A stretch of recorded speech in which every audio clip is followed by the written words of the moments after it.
तेबे आज राज्य में कौन रही पाणीपाग अपडेट। तेबे दक्षिण ओडिशा उपरे सृष्टि है घूर्णिबलय। तेबे आज संध्या सुधा 11टी जिला को येलो वार्निंग जारी कर बेले 6टी जिले में प्रबल वर्षा होगा बेले बिजुली घड़घड़ी मारिबा सह 30 ରୁ 40 किलोमीटर बेगर पवन बहिबार संभावना रही। ता सहित 7 ରୁ 11 सेंटीमीटर पर्यंत वर्षा होबार संभावना रही।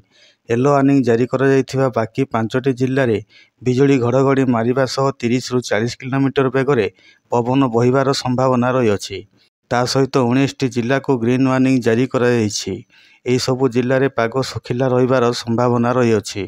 तेबे चलतु जानिबा केउं सबु जिले में प्रबल वर्षा होगा सह बिजुली घड़घड़ी मारिबो आउ पवन बहिबो। तेबे से सबुर संपूर्ण विवरणी जानिबा आम भिडियोटी को शेष पर्यंत देखंतु। जदि आपण माने आम चैनल टी को सब्सक्राइब करना तेबे आम चैनल टी को सब्सक्राइब कर दियंतु एवं पाखरे थिबा बेल आइकन टी को दबाई दियंतु, जा फल आपण माने आम चैनल पाणीपाग संबंधी समस्त तथ्य सबुदिन पाई परिबे। हाराहारी समुद्र पतन रे मौसुमी वायु जम्मू, चंडीगढ़, थारसोवा, फतेगढ़, वाराणसी, रांची, दीघा एवं सेठारु पूर्व दक्षिण पूर्व दिगरे उत्तर पूर्व बंगोपसागर दे गति करुछि।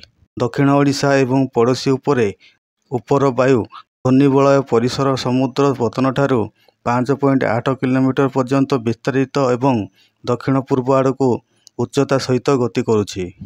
एही घूर्णिबलय आगकू लघुचाप रे परिणत हेबो।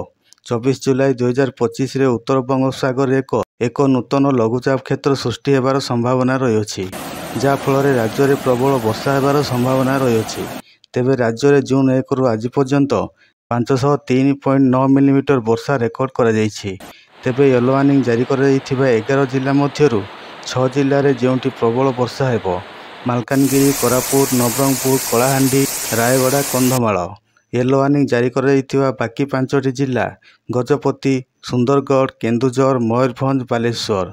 ग्रीन वार्निंग जारी कर बाकी जिलागुड़िक हेउछि नुआपड़ा, गंजाम, बौद्ध, बरगड़, झारसुगुड़ा, संबलपुर, अनुगुल, ढेंकानाल, नयागड़, बलांगीर, सोनपुर, देवगढ़, खोर्धा, कटक, भद्रक, जाजपुर, केन्द्रापड़ा, जगतसिंहपुर, पुरी।